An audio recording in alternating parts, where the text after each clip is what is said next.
Donc nous allons traiter de l'Iran, en particulier lié de comment nous avons fait la transition d'un régime impérial avec le Shah jusqu'aux ayatollahs, donc où on est passé dans un régime théocratique. Et nous allons commencer rapidement en traitant du régime impérial iranien, le shahiste. Comment il s'est-il instauré en Iran? Alors écoutez, le point de départ de l'installation du Shah, c'est très intéressant parce que en 1952, 51-52, ça a été la charnière. L'Iran est un pays qui a beaucoup de pétrole et de gaz. Il y a du pétrole dans une bonne partie de l'Iran, en quantité quand même importante, et puis il y a un immense gisement de gaz sous la mer que l'Iran partage avec le Qatar. Alors, ils sont censés se détester puisque le Qatar est sunnite et l'Iran est chiite, mais pour faire des affaires avec le gaz, ils s'entendent très bien, rassurez-vous. Et alors, en 1951, il y avait un premier ministre iranien qui s'appelait Mossadegh. Et Mossadegh, un jour, décidait que les revenus du pétrole prélevés par les Américains, à peu près en totalité, c'était plus supportable. Et donc, il a nationalisé le pétrole, qui était tenu par les Anglais à l'origine, puis les Américains, toujours un peu les Anglais, un peu les Français aussi d'ailleurs. Et donc, il a décidé que les revenus du pétrole, désormais, iraient au peuple iranien et non pas aux Américains ni aux Anglais, enfin aux Anglo-Saxons en général. Alors, les Américains n'ont pas accepté cette mesure et la CIA a organisé un coup d'État pour renverser Mossadegh. La, la popularité de Mossadegh était extrêmement importante à ce moment-là. C'était le héros national en Iran. Il faut bien avoir en tête, si on veut comprendre comment l'Iran fonctionne, en dépit de la théocratie actuelle dont on va sûrement parler un petit peu plus tard, il y a quelque chose de fondamental à comprendre pour l'Iran, c'est un pays profondément nationaliste. L'Iranien est nationaliste. Il est fier de son pays comme peu de gens, infiniment plus que les Français, bon vous me direz c'est pas difficile, mais infiniment plus que beaucoup d'autres pays assez patriotes. C'est extrêmement intéressant d'ailleurs de discuter avec des Iraniens quand on va là-bas. L'amour de leur pays est quelque chose d'incroyable. Donc, cette nationalisation du pétrole par Mossadegh l'a rendu immensément populaire. C'était un triomphe, il ne pouvait pas sortir dans la rue sans se faire acclamer, porter en triomphe, c'est incroyable. Alors évidemment, les Américains n'ont pas accepté cette nationalisation, qui, faut bien avoir ça en tête, était historiquement la première. C'était la première fois qu'un pays du tiers-monde, alors l'Iran a jamais été tout à fait dans le tiers-monde, hein, bien évidemment, mais enfin un pays qui ne relevait pas de l'influence occidentale directe, eh bien c'est la première fois qu'il nationalisait, qu'il prenait son autonomie en matière énergétique. Et donc c'était un précédent très dangereux pour les Américains, c'était très difficile à accepter. Alors la CIA a organisé un coup d'État. Et après plusieurs provocations, plusieurs manifestations réprimées avec beaucoup de propagande à la pluie, beaucoup de fake news, comme on dirait aujourd'hui, pardon pour l'anglicisme, eh bien finalement, Mossadegh a été mis aux arrêts par la police et par une partie de l'armée iranienne, et le Shah d'Iran, le jeune Shah d'Iran à l'époque, qui était en exil, est revenu dans les fourgons de l'Amérique pour s'installer au pouvoir. Alors dans le schéma, il faut bien comprendre que, dans le schéma global, pour comprendre comment fonctionne l'Iran, que ça a eu une très grande importance parce que le Shah d'Iran, quelles que soient ses qualités et ses défauts, quelle que soit sa trajectoire ultérieure, aura toujours cette tâche originelle, qu'aucun baptême ne peut effacer, contrairement, au péché originel des catholiques. Eh bien, elle ne pourra jamais l'effacer parce que cette tache indélébile est là. Le Shah d'Iran est revenu dans les fourgons de l'Amérique à la suite d'un coup d'État organisé par la CIA pour renverser un Premier ministre extraordinairement populaire. Très difficile donc à accepter. Et alors ce qui est de plus original dans ce coup d'État, parce que vous me direz un coup d'État organisé par la CIA pour renverser un gouvernement et mettre quelqu'un d'autre de plus docile à la place, il y en a plein. On pourrait écrire des livres et des livres sur le sujet. Ce qui est très original dans celui-là, c'est que c'est le seul coup d'État organisé par la CIA qui a été revendiqué par la CIA. Étonnant. À certains moments, on suppute. Dans certains pays, on se dit: «Mais est-ce que la CIA a joué son rôle? Était-elle là? Probablement, mais où? Comment ça s'est fait?» On cherche. Dans ce coup d'État et dans cette, grande agitation iranienne de 1951-1952, il n'y a pas à chercher. On le sait, c'est la CIA qui l'a revendiqué, nous avons renversé Mossadegh. Pourquoi ont-ils revendiqué, contrairement à leurs habitudes d'essais de discrétion, même s'ils sont pas toujours très discrets? Eh bien, c'est pour dissuader l'évocation, que personne d'autre n'ait envie de nationaliser le pétrole. Et donc voilà le Shah d'Iran qui revient au pouvoir dans les fourgons de l'Amérique.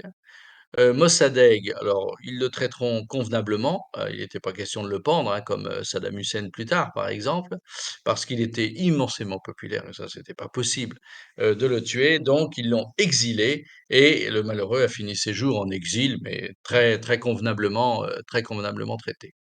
Voilà comment le Shah d'Iran s'est installé au pouvoir.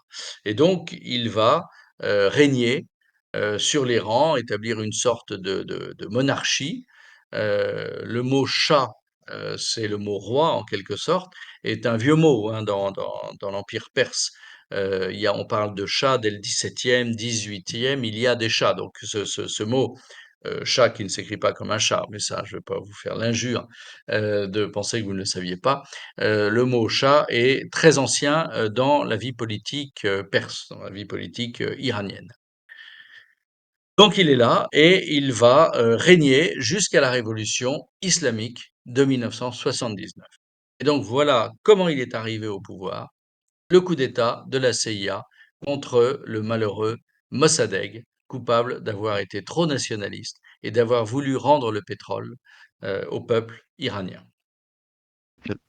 Et donc dans ce régime impérial, quelle était la place de la religion? Elle n'était pas considérable. Elle n'était pas considérable, déjà à titre personnel. Bon, le Shah évidemment était musulman, musulman chiite, parce qu'il n'y a pas moyen d'être au pouvoir. En Iran, si on n'est pas musulman chiite, il faut quand même avoir en tête que même si les chiites sont une minorité de l'islam, dans l'ensemble des musulmans du monde entier, les sunnites doivent représenter 90% des musulmans. Mais peut-être pas 90, allez, on va dire entre 80 et 85%. Il faut pas exagérer, parce qu'il y a des minorités chiites quand même assez puissantes dans beaucoup de pays. Mais le seul pays très très majoritairement chiite et très peuplé, l'Iran c'est presque 100 millions d'habitants, non, peut-être pas tout à fait, 90 millions d'habitants. Et là-dedans, vous avez 90% de chiites. Il y a des minorités sunnites, il n'y a plus de minorité juive, il y a une minorité chrétienne minuscule composée d'Arméniens, et donc c'est un pays totalement orienté vers le chiisme.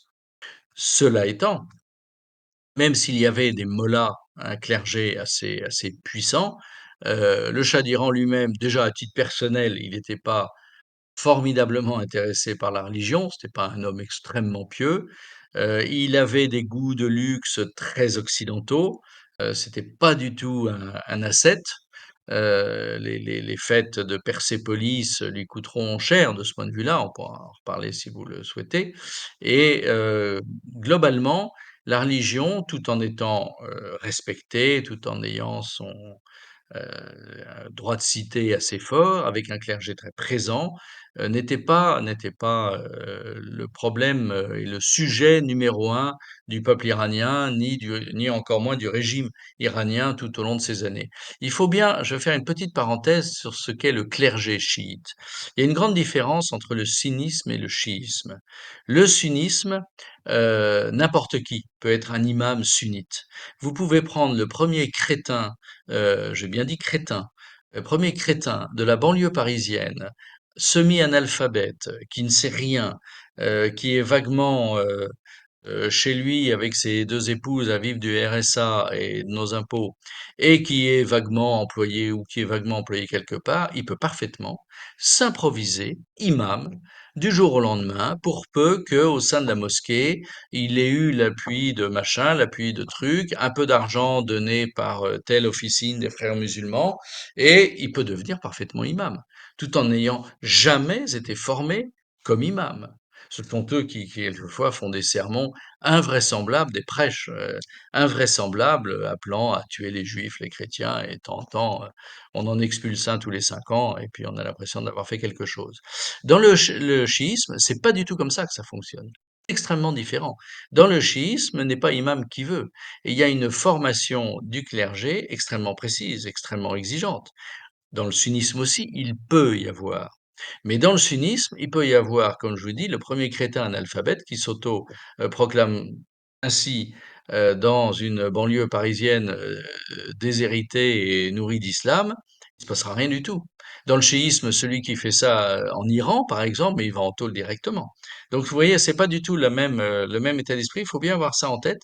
Le clergé est très contrôlé dans le chiisme et dans le sunnisme moins, même si à, au Caire, dans les grandes universités du Caire, eh bien, Al-Azhar, la grande université formatrice du monde sunnite, là, vous avez des futurs imams qui viennent du monde entier se faire former. C'est une démarche volontaire ou autoritaire de la part de l'imam d'une mosquée, mais c'est pas obligatoire. C'est pas obligatoire. C'est pas du tout comme chez nous où vous faites 6 ou 7 ans de séminaire. Et puis vous êtes ordonné à l'issue d'une cérémonie tout à fait solennelle et vous devenez prêtre.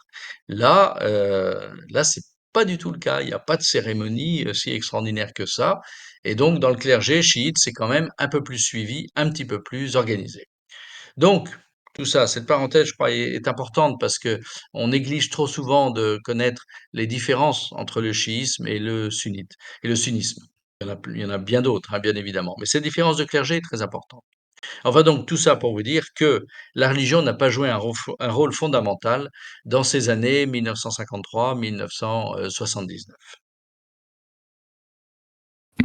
Euh, c'est un pays largement, largement majoritaire, chiite, mais l'État est laïque à ce moment-là.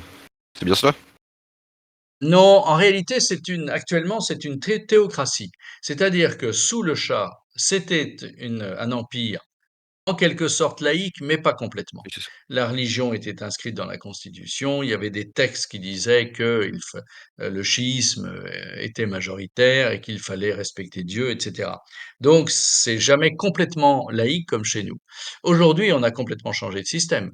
Depuis la révolution de 1979, on est passé à une théocratie, c'est-à-dire à un pouvoir religieux. Alors, vous avez un président de la République, qui d'ailleurs est membre du clergé, vous avez un Premier ministre qui peut être parfaitement laïque, le président théoriquement peut l'être aussi, mais la grande différence, c'est que au-dessus, vous avez un guide suprême, ce qu'a été l'ayatollah Khomeini, dont on va sûrement reparler, l'ayatollah Khomeini qui a été donc le chef de la révolution islamique de 1979, eh bien, ce guide suprême, en réalité, c'est lui qui dirige. Donc, on est dans une théocratie, un gouvernement des religieux. Et il n'y a qu'en islam qu'on voit ça. Les chrétiens, par exemple, pour faire un parallèle, ne sont pas adeptes de cette religion. Le Christ avait dit dans l'Évangile, rendez à César ce qui est à César et à Dieu ce qui est à Dieu.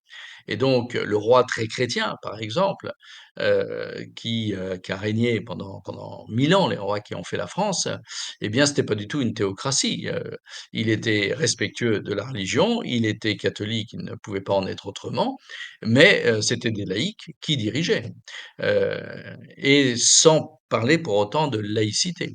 Dans les pays musulmans, c'est un petit peu différent, mais en tout cas, une des seules vraies théocraties, c'est l'Iran. Donc les religieux commandent. En 1948 est proclamé l'État d'Israël. C'est le premier État juif revendiqué et contre lequel les pays arabes de la région se coalisent. Quelle est la position Oui. de l'Iran vis-à-vis d'Israël à partir de ce moment-là? Alors, en 1948, l'Iran est très éloigné de ces problèmes-là. D'abord, il y a une distance géographique. L'Iran n'est pas limitrophe d'Israël, contrairement aux pays arabes qui ont fait la guerre à Israël à intervalles réguliers, comme l'Égypte, la Syrie ou la Jordanie, qui sont limitrophes. L'Iran est plus loin, il y a la Jordanie entre, l'Iran et Israël. Donc ils ne se sont pas du tout mêlés, de cette première guerre de 1948, lorsque Ben-Gourion a proclamé, l'État d'Israël. Heu, C'était un conflit israélo-arabe. Et les Iraniens ne sont pas arabes, ils sont perses. Et c'est pas du tout la même chose. Et d'ailleurs, on peut préciser qu'ils sont très fiers d'être perses. Et on peut même rajouter qu'ils ont un peu de mépris pour les Arabes. Non pas qu'ils se prennent pour une race supérieure, mais enfin tout de même. On est perse, on n'est pas arabe. Et c'est pas du tout la même mentalité d'ailleurs. Et ça a été un très vieil empire. Vous savez qu'Alexandre le Grand, lors de ses conquêtes, a déjà combattu l'empire perse, qu'on n'appelait pas comme ça à l'époque, peu importe, l'empire sassanide à l'époque, mais peu importe. Donc c'est un très vieil empire, très fier de son patrimoine. Quand on visite l'Iran, quand même, Ispahan, c'est quelque chose. Et donc il y a pas seulement Ispahan, enfin vraiment, il y a beaucoup, beaucoup de vestiges d'une très ancienne civilisation. Et donc ce conflit israélo-palestinien qui a éclaté en 1948, qui était déjà dans les années 20-30 sous-jacent, n'a pas concerné l'Iran. Ils ne se sont pas intéressés à l'affaire et finalement, et après le Shah d'Iran lui-même était allié des Américains, puisqu'il est rentré dans les fourgons de l'Amérique. Il était très allié des Américains, donc il était allié d'Israël en réalité. Ce qui ne le gênait pas du tout en tant que musulman, déjà parce qu'il n'était pas arabe, et ensuite parce qu'il était pro-américain et que l'Égypte et la Syrie, dans les années 60-70, au moment de la guerre des 6 jours de 1967 ou de la guerre de Kippour de 1973, eh bien ces pays arabes, Égypte et Syrie en tête, étaient alliés de l'URSS. Donc on était dans deux mondes antinomiques. Et finalement, l'Iran ne s'est intéressé au combat d'Israël qu'après la révolution islamique de 1979, où là, non pas par amour des sunnites, mais par haine des juifs, le régime théocratique iranien va devenir un ennemi d'Israël. Et au sujet donc de cette guerre de 1979, quelle est sa nature et qu'est-ce qui a pu provoquer la chute du régime monarchique?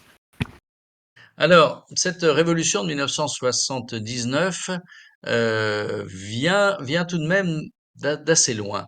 C'est-à-dire qu'il y avait une insatisfaction globale. La colonisation américaine passait assez mal dans le peuple. Le peuple était plus religieux que les élites, comme souvent d'ailleurs. Et le régime du Shah était, il faut le dire, relativement corrompu. Il y avait quand même beaucoup de richesses, beaucoup de palais, beaucoup de dorures, trop, et toute une partie de l'Iran vivait dans la pauvreté. Ah, dans les villes. Les villes comme Téhéran, ça a toujours été des villes où il y avait un certain niveau de vie. Et les autres grandes villes iraniennes, ça se passait assez bien aussi. Ispahan, Shiraz, ces villes vivaient avec un certain niveau de vie. Mais dès qu'on quitte les villes pour aller dans les campagnes, c'est une très grande pauvreté qui règne. Et comme souvent dans ces cas-là, des musulmans pauvres, ça en fait des religieux assez convaincus. Donc, le Shah jouissait d'une popularité assez médiocre de ce point de vue-là.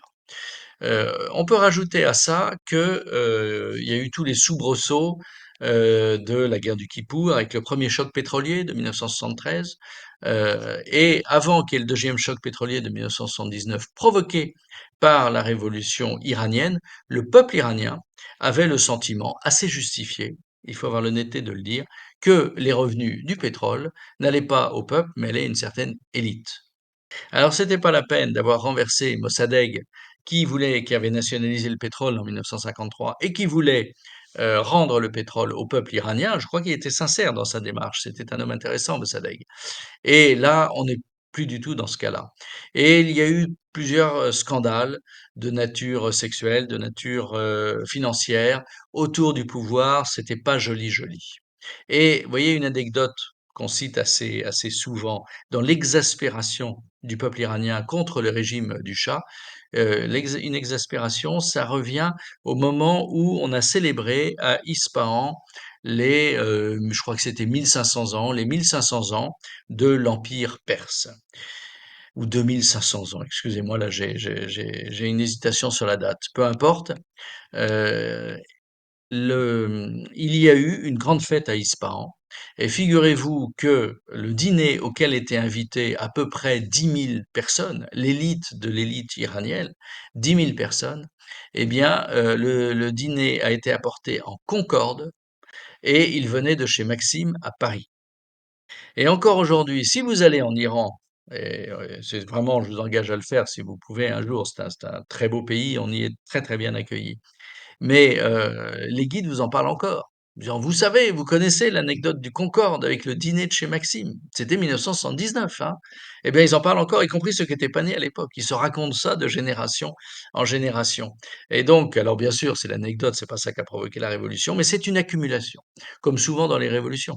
C'est une accumulation d'insatisfaction, de frustration et de pas de haine, c'est trop fort, mais quand même d'un certain mépris pour la classe dirigeante. Et puis alors un beau jour, l'ayatollah Khomeini, qui était le chef du clergé chiite, s'est lancé dans des prêches très dures contre le régime, contre l'Amérique. C'est lui qui emploie le premier l'expression le grand Satan américain. Et au bout d'un moment, le Shah, sous la pression américaine, mais aussi parce qu'il commençait à s'inquiéter, exile l'ayatollah Khomeini, qui est chassé du pays. Ce qui était une faute politique majeure, parce que s'il voulait continuer dans son système, il fallait l'emprisonner, le mettre au secret et puis on n'en parlait plus. Ça aurait été en tout cas plus facile à gérer que de le, recueillir à l'étranger. Et à l'étranger, qui l'accueille? La France. C'est la France. Notre ami Valéry Giscard d'Estaing, président de la République française de 1974 à 1981, en 1979, accueille l'ayatollah Khomeini dans un petit pavillon en meulière de la banlieue parisienne, dans les Yvelines, à Naufle-le-Château. Et là, vous allez avoir les médias du monde entier, qui vont venir interroger l'ayatollah Khomeini. Monsieur, je sais pas comment il l'appelait, pas sire, pas monsieur l'abbé, pas tout ça, mais enfin peu importe, ayatollah. Eh bien, qu'est-ce que vous pensez? Le chat est inlassablement au micro, assis en tailleur, dans dans son dans sa chambre décorée, de tapis, perses, où il faisait ses prières, ses 5 prières quotidiennes. Eh bien, l'ayatollah Khomeini, de son ton triste et monocorde, répétait inlassablement: «C'est la décadence, c'est le péché, c'est l'Amérique, il faut que l'Iran se libère du joug américain, du joug capitaliste, du joug de l'argent et du joug du Shah d'Iran». Et il va avoir une tribune extraordinaire qui va provoquer des émeutes jour après jour en Iran. Vous aurez 10 000, puis 50 000, puis 100 000, puis 500 000 manifestants dans les rues de Téhéran. Et là, le Shah d'Iran, il ne sait pas quoi faire. Il fait un peu comme Louis XVI, si vous voulez. C'est-à-dire qu'il n'arrive pas à se décider entre le laisser-faire et la répression. On a souvent dit que si ça avait été Louis XIV en 1789, l'affaire aurait été réglée en 3 jours. Je le crois volontiers. Il n'y a rien de pire lorsque l'on hésite entre répression ou pas répression. Alors qu'est-ce qu'on fait dans ces cas-là? On fait une semi-répression. Il n'y a pas pire. C'est-à-dire qu'on tue quelques personnes, donc ça exaspère tout le monde, et on laisse la plupart des gens repartir chez eux, et ils peuvent revenir manifester le lendemain. Et l'armée, eh bien, reçoit l'ordre de tirer, puis elle reçoit l'ordre de ne plus tirer. Il y a un capitaine qui dit faut tirer, mais un lieutenant en dessous qui dit non, on tire pas. Alors, dans ces conditions, eh ben, au bout d'un moment, tout s'effondre. Et c'est ce qui s'est passé. Donc, il n'y a pas eu tant de morts que ça dans cette révolution. Il y a eu quelques dizaines, ou peut-être quelques centaines, mais enfin, à l'échelle d'un pays de 80 millions d'habitants à l'époque, c'est pas considérable. Et en tout cas, c'était pas la grande répression épouvantable. C'était une semi-répression. Alors un beau jour, eh bien, les manifestants sont devenus de plus en plus violents. Il y a eu des camions de l'armée qui se sont fait attaquer à coups de cocktail Molotov et tous les soldats à l'intérieur sont morts, brûlés vifs. Il y a eu des soldats assassinés, égorgés, des soldats qui tiraient, d'autres manifestants tués. Et puis au bout d'un moment, eh bien, l'armée et la police n'ont plus voulu se défendre. Et le Shah a dû s'exiler. Et à ce moment-là, tout tranquillement, eh bien, on est venu chercher l'ayatollah en avion, l'ayatollah Khomeini en avion, et il a atterri à Téhéran, acclamé par une foule de plusieurs millions de personnes. Et aussitôt après, la grande répression allait s'abattre sur l'Iran. Voilà comment les choses se sont passées. Donc on passe d'un régime monarchique, le chaïsme, à un régime dit républicain, appelé la République islamique d'Iran. Euh, comment C'est ça. ce comment ce régime fonctionne-t-il et qui le dirige? Alors, c'est l'ayatollah Khomeini qui dirige. Il est nommé guide suprême. Il y a des élections, tous les partis laïcs sont interdits et il y a une grande répression qui s'abat. Vous allez avoir des milliers et des milliers de personnes fusillées, arrêtées et fusillées. Et ces milliers de personnes fusillées, vous pouvez lire d'ailleurs un roman iranien que j'ai mis sur mon blog de littérature. J'ai un blog de littérature pour ceux que ça intéresse, qui s'appelle leslivresdantoine.com. Eh bien, il y a un roman iranien qui s'appelle Aria et qui raconte ça très bien. On est au cœur de la révolution islamique et on voit la répression qui s'abat. Et y compris des gens qui avaient soutenu la révolution islamique par haine du Shah, qui disait c'est une dictature épouvantable, qu'est-ce qui se passe, on ne peut plus supporter cette dictature, on va retrouver la liberté avec l'ayatollah Khomeini, eh bien l'ont bien amèrement regretté parce que c'était bien pire en réalité comme dictature. Et donc beaucoup de gens se sont fait arrêter. Il y a même le premier ministre des Affaires étrangères qui était en costume cravate et qui était habillé à l'occidental et qui avait des mœurs occidentales, pourtant qui avait été un fervent soutien de la révolution iranienne. Je me rappelle, il s'appelait Godzadeh. Je le voyais souvent à la télévision se faire interroger, ben, un jour on l'a plus vu et puis il s'est fait fusiller, parce qu'il était en costume cravate. Donc une répression terrible va s'abattre, sur l'Iran et les oppositions vont être laminées, détruites. Donc des élections vont avoir lieu et vont mettre à la Chambre des députés, qui s'appelle pas Chambre des députés à l'époque, mais genre Conseil supérieur musulman, quelque chose comme ça, peu importe, ça a changé 20 fois de nom depuis.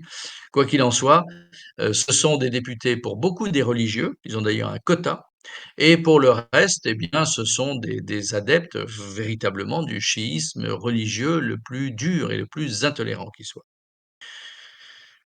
Donc c'est une république, mais c'est une république théocratique, c'est une république islamique, et du jour au lendemain, les libertés sont supprimées. Il n'y a plus de liberté de la presse, il n'y a plus de liberté de parole, et il y a une chasse incessante, alors dans un premier temps à tous les soutiens de l'ancien régime, et notamment de la police secrète du Shah d'Iran qui s'appelait la SAVAK, qui avait été accusée, alors là aussi en Occident, comme souvent, on a participé à une désinformation invraisemblable, et on a dit: «La SAVAK, a tué, 40 000 personnes pendant la répression de la révolution, c'est épouvantable», tout ça est faux et archi faux, ça a été gonflé, exagéré. En réalité, c'est vrai que c'était pas une démocratie. De toute façon, je ne suis pas sûr qu'il y ait eu une véritable démocratie dans toute l'histoire de l'Iran.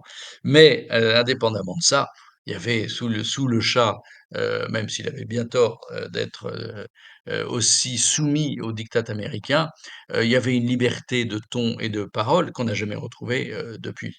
Donc c'est une véritable chape de plomb qui s'est abattue à ce moment-là sur l'Iran et qui, ça ne vous a pas échappé, existe toujours. Euh, à ce sujet, quel est le statut des femmes en Iran? Il n'est pas très enviable le statut des femmes, en Iran parce que, une femme, n'a pas véritablement d'existence juridique. Une femme peut difficilement se promener seule dans la rue. Dans son quartier, si, à la limite, mais enfin et ça a un petit peu évolué maintenant. Lorsque j'étais à Téhéran il y a 2 ans, j'ai vu quand même un certain nombre de femmes seules au volant. Mais tout de même, ça évolue de ce point de vue-là très, très lentement et pendant des années, c'était impossible pour une femme de prendre sa voiture et de conduire. Une femme ne peut pas, vous savez qu'il y a la mer Caspienne au nord de l'Iran, une femme ne peut pas aller à la plage seule et maintenant d'ailleurs, elle n'a pas le droit de se mettre en maillot de bain. Donc elle ne peut se baigner qu'en tunique, noire de haut en bas, mais surtout elle ne peut pas venir seule. Et moi, je me rappelle une des guides que nous avions, qui était une jolie, Perse de je sais pas 40-45 ans, jolie femme qui était divorcée. Elle avait sa fille, elle dit: «J'ai pas le droit d'aller à la plage, je peux pas, je suis seule, donc je peux pas». Donc la police, islamique va intervenir et va me chasser, de la plage. Si je veux monter, Téhéran est pas très loin de la mer Caspienne, si je veux monter, un dimanche ben non, ce sera pas possible. Donc, le statut de la femme est pas très enviable, surtout, le pire c'est qu'elle peut pas hériter. Une femme qui perd son mari, c'est pas elle qui va hériter, ça va être, son frère, le frère du mari, ça va être quelqu'un d'autre, ça va être un homme. Ça va être un homme et elle devra être matériellement dépendante. Alors, bien sûr, il y a il y a des compensations dans la mesure où une femme peut travailler, avoir son salaire et elle a une autonomie, juridique, de son salaire une fois qu'elle travaille. Mais le fait, vous voyez, de ne pas pouvoir tester, comme on dit en droit, c'est-à-dire de ne pas pouvoir faire un testament de ses biens et le fait de ne pas pouvoir, recevoir un testament, ne serait-ce que de son mari ou de son père, de ses parents, c'est quand même terrible pour, comme statut des femmes. Au-delà de ça, évidemment, il y a la fameuse affaire du voile et le voile, est censé être obligatoire. Alors, une fois quand on se promène, c'est pour ça, pour parler d'un pays, c'est bien de s'y être promené. Et si l'Iran est un sujet qui vous intéresse, vraiment, je me répète, mais je vous engage à y aller, c'est très intéressant. On peut dire que dans les rues de Téhéran ou d'Ispahan, pas à Chiraz. Chiraz, c'est une ville très religieuse. Mais faut considérer qu'il y avait une femme sur 10 à peu près qui n'avait pas de voile du tout. C'était courageux, mais vous voyez toutes les émeutes qui ont éclaté après qu'une Kurde de l'ouest iranien avait été arrêtée, puis était morte sous les coups. On n'a jamais très bien su comment ça s'était passé, parce que son voile était mal mis. C'est une histoire assez étrange que j'ai pas très bien compris parce que non seulement il y a une femme sur 10 qui se promène sans voile et pour l'avoir vue, il lui arrivait rien du tout, même s'il y avait beaucoup d'hommes qui les regardaient de travers, ça c'est vrai aussi. Mais par contre, le voile mal mis, c'est-à-dire qu'il laisse dépasser des touffes de cheveux, notamment devant, eh bien, mais ça c'est plus d'une femme sur 2. Donc, dire qu'on arrête les femmes et qu'on les tue parce que le voile est mal mis, c'est pas vrai. C'est pas vrai, c'est pas comme ça que ça se passe. Je sais pas ce qui s'est passé avec cette Kurde. Et le fait qu'elle soit kurde n'a pas dû arranger les choses, parce qu'entre les Kurdes et les Perses, ça se passe extrêmement mal. Donc je suis pas sûr aujourd'hui, qu'une femme qui, met mal son voile dans une rue de Téhéran, il lui arrive quoi que ce soit. Alors ça a peut-être évolué, hein, depuis 2 ans, ça s'est peut-être durci, je sais pas, je suis pas retourné depuis 2 ans et en ce moment c'est compliqué, donc on peut pas retourner pour l'instant. Mais en tout cas, le foulard globalement, reste obligatoire. Si une femme entre dans une mosquée, dans la partie réservée aux femmes, surtout pas dans la partie réservée aux hommes, ça reste très rigide et si on voit un bout de sa cheville, alors là, elle aura une remarque. Il faut vraiment que ça descende jusqu'aux chaussures. Et le bout de la cheville, elle aura une remarque. Mais ça va pas non plus être arrestation, torture, coups et massacre, hein. Faut pas non plus exagérer. Mais donc, il y a une pression quand même très forte au quotidien. Et de ce point de vue-là, la chape de plomb musulmane, euh, eh bien, ne s'est pas du tout relâchée. Même si on l'exagère un tout petit peu en Occident, ça reste vrai. Il y a eu des manifestations, il y a eu des répressions, il y a eu des morts des 2 côtés, hein, des 2 côtés. Des gardiens de la Révolution on a retrouvé un certain nombre égorgés, il y en a qui se sont fait, tirer dessus, mais il y a quand même des dizaines de manifestants qui se sont fait tuer et chose nouvelle, ce qui n'arrivait pas il y a 5 ans ou il y a 10 ans, plusieurs ont été condamnés à mort et pendus. Entendu. Ça, c'est relativement nouveau quand même. On sent un durcissement du régime. Pourquoi? Parce qu'ils s'inquiètent. Ils s'inquiètent parce qu'on sent bien qu'il n'y a aucun soutien populaire. Je vous garantis que si demain il y a un référendum pour ou contre la République islamique, pour la révolution islamique, République islamique, pardon, ou un nouveau régime avec des élections libres, mais c'est 90%. Ça, je vous le garantis, c'est un régime qui n'a aucun soutien populaire dans le fond. Ceux qui soutiennent le régime, oui, c'est peut-être 10%, parce qu'il fait 10 millions de personnes quand même, c'est pas rien, mais c'est une minorité, et une minorité écrasante. C'est un régime minoritaire qui est de moins en moins accepté et qui ne tient que par la dureté de sa répression. Qu'est-ce qui change de la nature des relations iraniennes avec Israël après la révolution? Avec Israël. Alors, à partir de ce moment-là, il faut des boucs émissaires dans ce genre de régime. Le bouc émissaire devient évidemment l'Occident, l'Amérique, mais là, il y a une certaine logique. Il y a une certaine logique parce que c'est l'Amérique qui était indirectement au pouvoir avant la révolution islamique. Donc il y a un vrai ressentiment anti-américain qui est partagé par l'ensemble de la population à ce moment-là, surtout la population rurale, mais également la population citadine, pourtant relativement libérale. Par contre, Israël, c'est pas tellement le sujet, et ça va le devenir au fil du temps parce que c'est un bouc émissaire assez commode. Israël est soutenu par l'Amérique. Il y a tout le monde musulman et arabe contre Israël. Et donc, au bout d'un moment, pour l'Iran, ce qui n'était pas écrit, parce que, comme je vous l'ai dit, ils sont pas arabes, ils sont perses, et ils sont pas sunnites, ils sont chiites. Donc, c'était pas écrit qu'ils se passionnent pour l'affaire. Mais au bout d'un moment, ils se sont dit que c'était un étendard assez commode.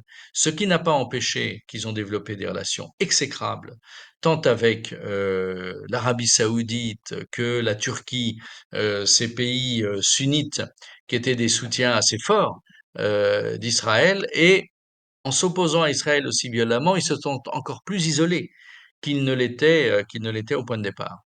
Donc cette histoire d'Israël, c'est devenu très présent maintenant dans l'état d'esprit, dans l'opinion publique iranienne. Il y a une haine d'Israël extrêmement profonde. Et l'attaque du Hamas du 7 octobre dernier, eh bien, a créé un sentiment de joie très très intense en Iran, sans pour autant que l'Iran ne se mouille beaucoup dans l'affaire. Vous l'avez remarqué, mais on va sûrement y revenir parce que c'est un point absolument fondamental. Mais donc voilà, il y a une haine d'Israël affichée extrêmement forte. Ça devient quand même malgré tout plus des slogans qu'autre chose, parce que l'Iran, de par sa distance d'abord et ensuite dans les faits, n'a jamais rien entrepris de fondamentalement sérieux contre Israël, contrairement à des pays comme l'Égypte, la Syrie et même la Jordanie d'une certaine façon. Quel est le lien entre l'Iran et le Liban? En particulier durant les guerres de 82 et 86. Alors, en soi, avec le Liban, et c'est très faible. Simplement, quand on dit le Liban, vous dites le Liban comme si le Liban existait. Je vous provoque un peu. Mais le Liban n'existe pas, en réalité. Il n'y a plus d'État libanais. Au Liban, vous avez des communautés chrétiennes, vous avez des communautés sunnites, et puis vous avez une communauté chiite regroupée derrière deux milices, une le Hezbollah et l'autre Hamal. Ce sont les deux grandes milices chiites du Liban qui règnent sur le Liban sud, sans que l'État libanais n'y pénètre en quoi que ce soit. Il n'y a plus de Liban, si tant est qu'il y en ait eu un jour. Mais il n'y a plus de Liban. Donc, on peut pas dire, on peut pas réfléchir sur le lien entre l'Iran et le Liban, mais il faut analyser le lien entre l'Iran et le Hezbollah libanais, par exemple. Et donc, le Hezbollah libanais, chiite, eh bien, est tout à fait financé, armé par l'Iran. C'est le bras armé de l'Iran au Liban Sud et finalement dans l'ensemble du Liban. C'est une milice extrêmement puissante.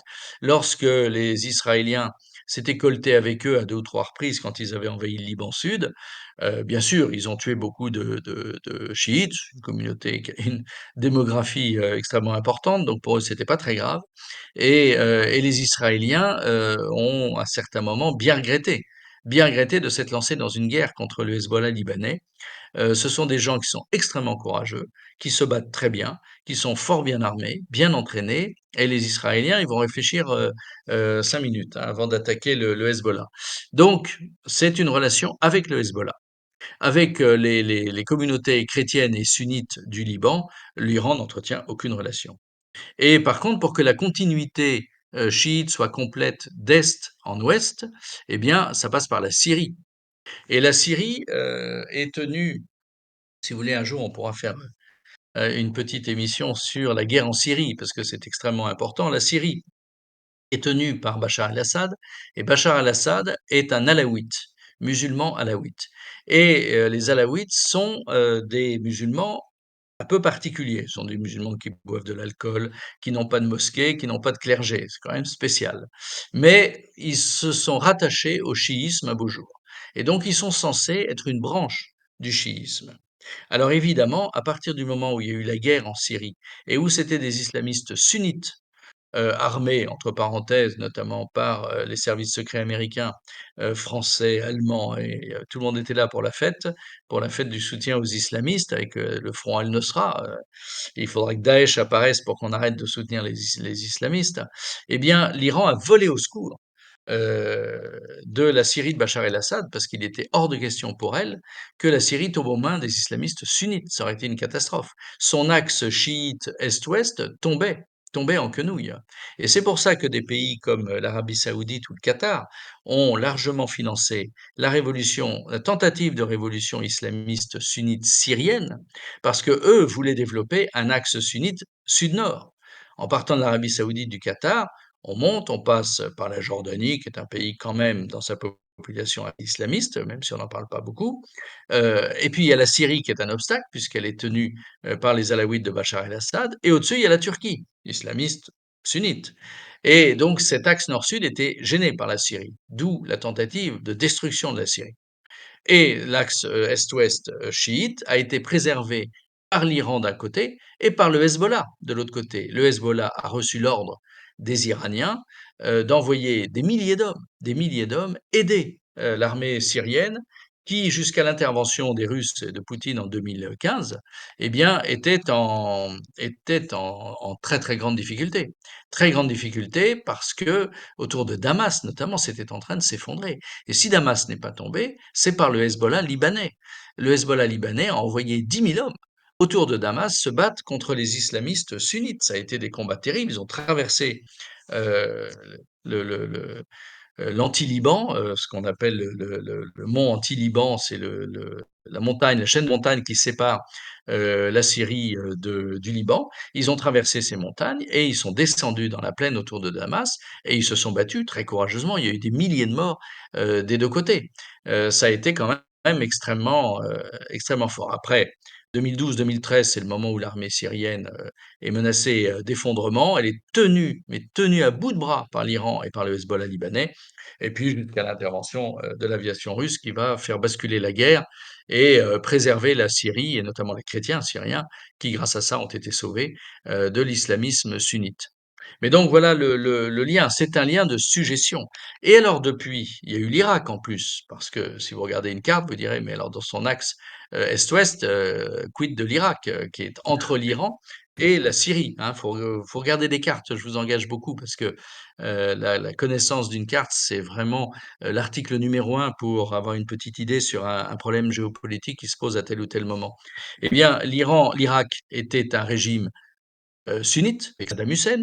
Les Américains ont trouvé très malin d'aller casser la figure de Saddam Hussein, d'envahir l'Irak, de tuer plein de gens et d'installer un régime chiite. Et pourquoi ils ont installé un régime chiite en Irak? Parce que les chiites sont majoritaires en Irak, c'est 70% de la population. Alors les Américains, croyant que la démocratie fonctionne comme chez eux au Proche-Orient, parce qu'ils n'ont rien compris, rien à rien, ont organisé des élections. Qui a gagné? Ben, les chiites qui ont fait 70% des voix, parce que c'est pas la droite et la gauche là-bas, c'est t'es chiite ou t'es sunnite, c'est ça qui compte. Donc les sunnites ont fait 30% des voix et les chiites ont fait 70% des voix, c'est comme ça que ça fonctionne. Alors les chiites sont venus au pouvoir, alors ils ont pendu Saddam Hussein, et ensuite, eh bien, une fois au pouvoir, eh ben, ils sont devenus un peu alliés de l'Iran, un peu alliés de la Syrie, un peu alliés du Hezbollah, pas complètement parce qu'il y a des divergences, mais surtout, c'est à ce moment-là que l'Iran a pu organiser des milices chiites au sein de l'Irak, pardon, a pu organiser des milices chiites, et ce sont elles, ces milices chiites, qui reçoivent des missiles en cachette de l'Iran et qui ont bombardé un beau jour eh bien, les installations pétrolières saoudiennes d'Aramco, qui ont été détruites à 50% en une heure de bombardement. Et ce sont eux aussi qui, récemment, ont attaqué une base américaine qui se situe dans le sud de la Syrie et qui ont tué 3 militaires américains. Et donc tout ça est tenu par l'Iran. Donc l'Iran, régionalement, joue un rôle absolument majeur. C'est la grande puissance chiite. Donc, qualifieriez-vous la politique extérieure iranienne d'impérialiste? Non, Non, pour moi, c'est pas vraiment impérialiste. Ils ont eu une guerre très dure dans les années 80 contre l'Irak, mais c'est l'Irak qui l'avait déclenchée à la demande des Américains. Donc c'est une guerre qui a duré 10 ans, qui fait 1 million de morts, qui a servi à rien, mais c'est les Américains qui l'avaient organisée. Fondamentalement, l'Iran ne veut envahir personne. Ça, c'est sûr et certain. Ça les intéresse pas du tout, d'envahir un voisin. Ce sont des puissances arabes. Ils ont déjà des Arabes à gérer chez eux, heu, des Kurdes d'un côté, enfin les Kurdes sont pas tout à fait arabes, mais peu importe, des Pachtuns de l'autre, côté est, vers l'Afghanistan, le Baloutchistan, Baloutches aussi. Tout ça, ce sont des sunnites, qui sont, plus ou moins arabes. Ce sont des ethnies qui sont compliquées à gérer pour l'Iran, et même si ça représente, une grande minorité, c'est pas l'Iran ne tient pas à avoir un véritable rôle impérialiste. Ce à quoi elle tient, c'est à ne pas être isolée. Donc ne pas être entourée, de régimes sunnites. Or, il faut bien voir que, l'Irak a été un régime sunnite, même si les sunnites sont minoritaires, comme je vous l'ai dit. Et en Syrie, le danger est beaucoup plus grand parce qu'en Syrie, les sunnites représentent 70 de la population. Et donc, Bachar el-Assad, ses amis, les officiers, toute la classe dirigeante, syrienne, même s'il y a des sunnites parmi eux, elle est alawite. Donc c'est une minorité. Donc là, il y avait un véritable danger. Et pour l'Iran, si la Syrie tombait, le Hezbollah libanais devenait quand même très isolé, ça devenait très compliqué de le ravitailler et l'Irak, il y a un tel foutoir, il y a une telle anarchie, depuis que les Américains ont fait leur brillante intervention de 2003, eh bien que, l'Iran pouvait se retrouver isolé. D'où leur intérêt à soutenir tel ou tel régime pour préserver cet arc chiite est-ouest, mais c'est pas dans un but impérialiste, c'est plutôt dans un but de protection. L'Iran, fondamentalement, n'est pas impérialiste. Très bien. Et quels sont les rapports qu'entretient la République islamique d'Iran avec les Houthis au Yémen? Ah, alors ça, ce sont des rapports directs. Les Houthis, donc vous savez, au Yémen, vous avez, une guerre qui dure depuis des années et des années. Il y a eu une révolte Houthi. Les Houthis, ce sont les chiites du Yémen, qui sont quand même en nombre assez important. Vous avez le pouvoir qui était sunnite, et puis là-dessus, histoire de compliquer encore un peu plus les choses, il y a eu l'État islamique, Daesh, qui s'est mis également dans la guerre. Donc vous aviez une guerre à trois bandes extrêmement complexe. Les Houthis à l'ouest, le pouvoir au centre, Daesh à l'est, et les Saoudiens ont tenté de réprimer sans succès. Leur armée, qui est assez nulle, s'est cassé les dents sur les rebelles Houthis. Il a fallu que ce soit les Émirats arabes unis qui eux ont une armée pas complètement nulle, qui préserve les intérêts du régime yéménite, la stabilité du régime yéménite, si tant est qu'on puisse parler de stabilité, enfin qui l'empêche de s'effondrer. Donc vous avez triple pouvoir au Yémen. Et alors les Houthis sont directement armés et financés par l'Iran. Ce qui est pas trop compliqué pour l'Iran parce que c'est pas loin, donc on arrive par bateau. En temps, vous avez un bateau qui se fait saisir, mais globalement, ils arrivent par bateau à ravitailler et en argent et en armes la rébellion yéménite, la rébellion Houthi, qui maintenant occupe un tiers du pays quasiment. Donc c'est important, ils sont là et ils sont pas prêts d'être délogés, pas prêts d'être délogés. Donc peut-être qu'un jour, il y aura des négociations avec une partition du Yémen, mais pour ça, il faudrait supprimer Daesh, qui est un obstacle à tout ça. Et alors les Houthis, eh bien, en fait, sont le bras armé de l'Iran dans cette affaire du bombardement de Gaza par les Israéliens, armés par les Américains, il ne faut pas l'oublier. Et régulièrement, les Yéménites balancent des missiles sur les drones américains, sur les bateaux commerciaux qui passent, et ils ont réussi avec leurs quelques missiles, c'est quand même pas des milliers, hein, c'est pas l'armée russe, eh bien, ils ont quand même réussi à perturber le commerce maritime dans des proportions inimaginables.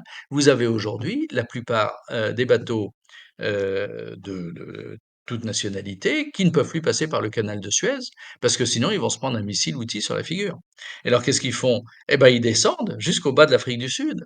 Et il passe par le Bonne-Espérance, vous imaginez le détour, c'est gigantesque.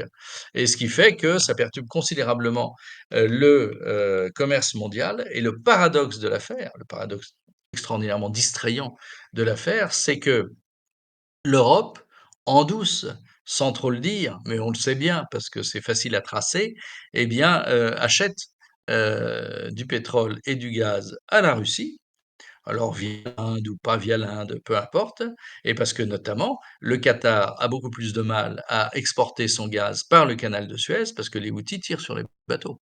Voilà, donc cette affaire Houthi, je dois le reconnaître, est assez distrayante.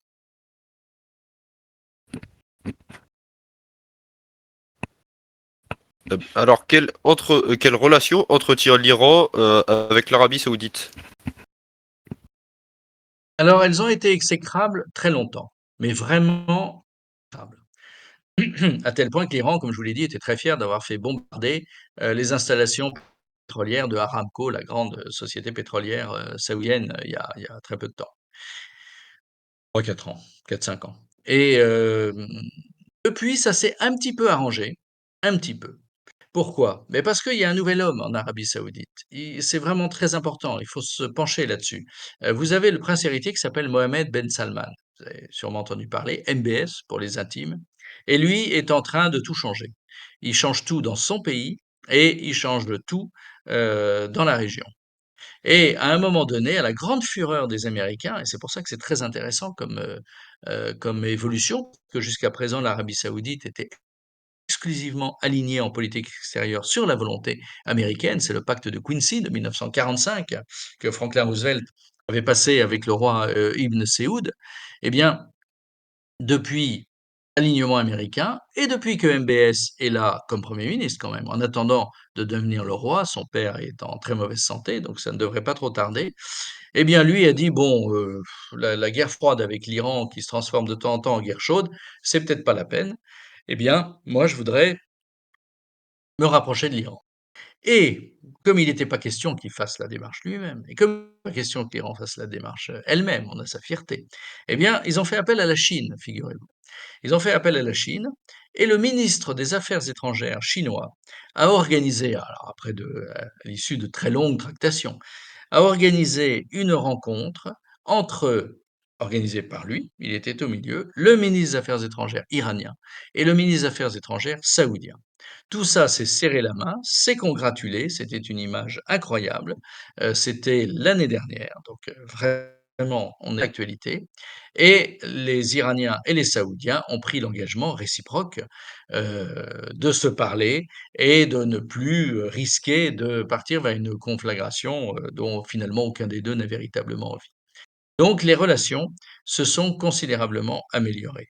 Et il y avait un point froid entre les deux, c'est que les Américains avait, avant l'affaire du 7 octobre, l'attaque du Hamas, avait presque convaincu les Saoudiens, par les accords d'Abraham qu'ils avaient déjà passés avec les Émirats arabes unis, qui est un peu le poisson pilote américain dans la région, ils avaient presque convaincu donc les Saoudiens de reconnaître Israël, ce qui aurait été une révolution. L'Arabie saoudite, hein, c'est le gardien des lieux saints, c'est la Mecque, c'est Médine, c'est bon. Donc c'est le pays de l'islam en tant que tel.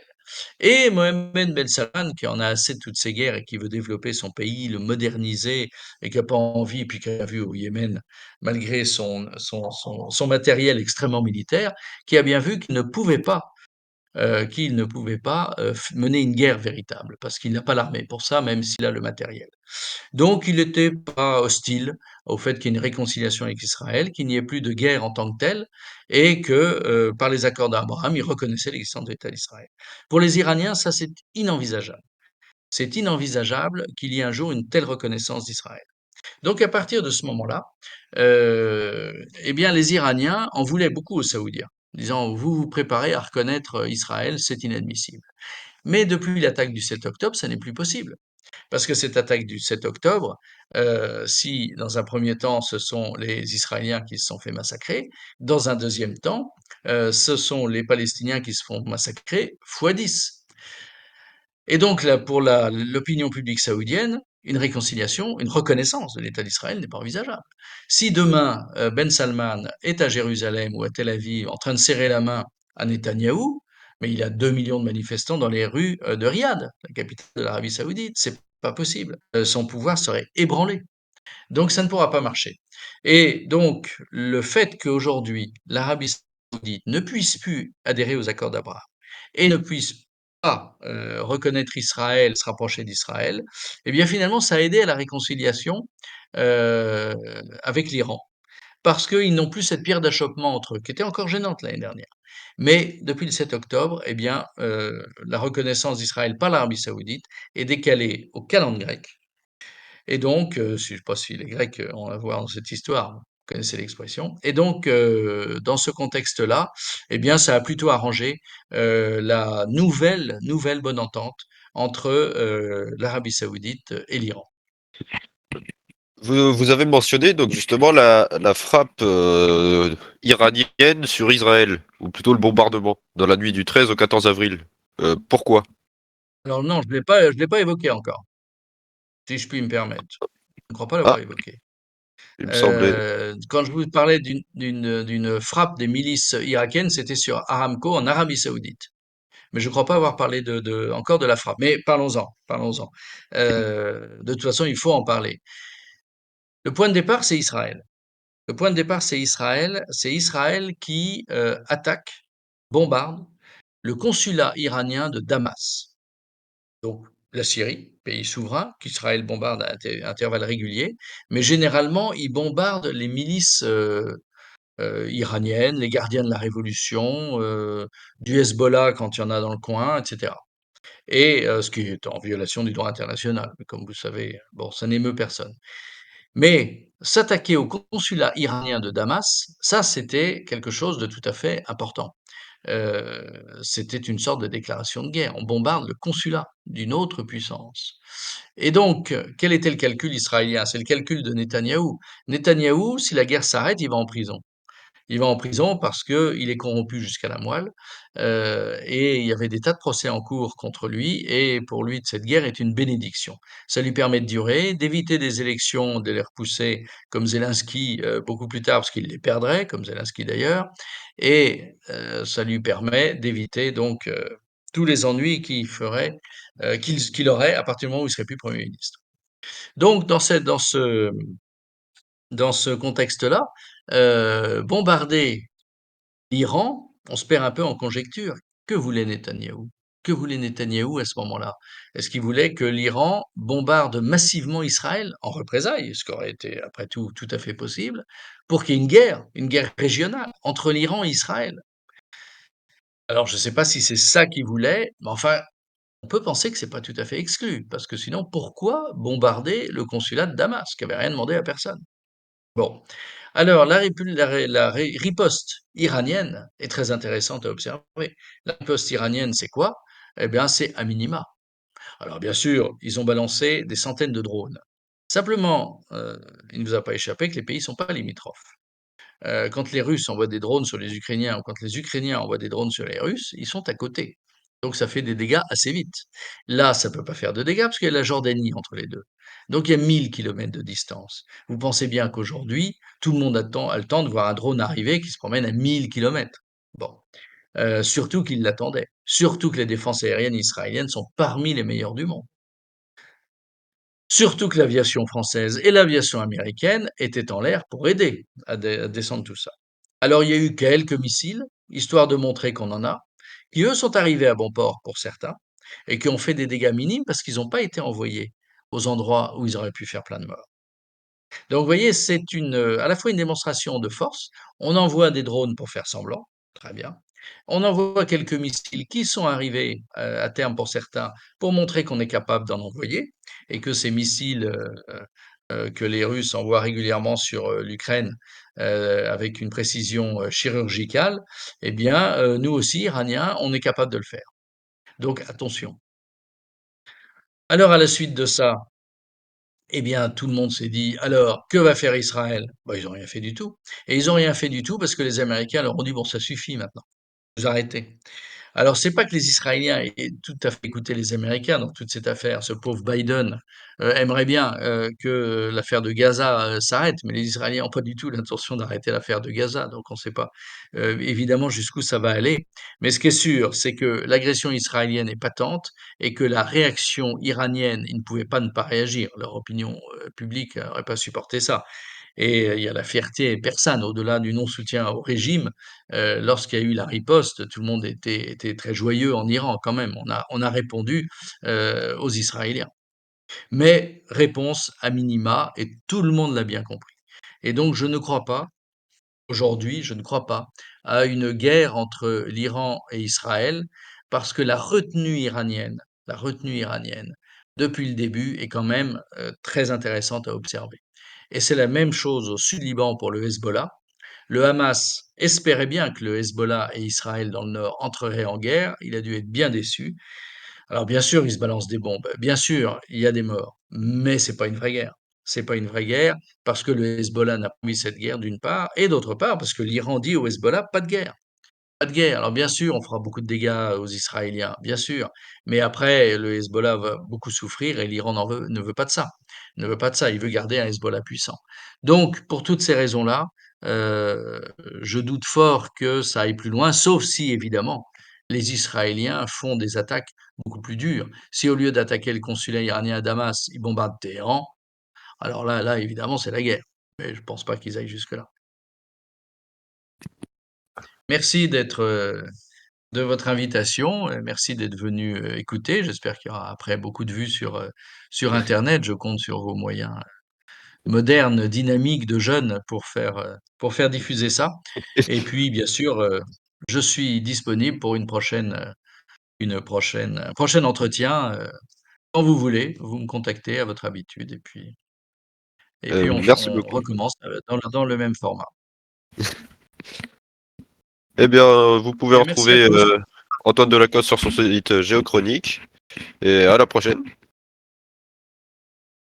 Eh bien, merci de votre fidélité. À bientôt.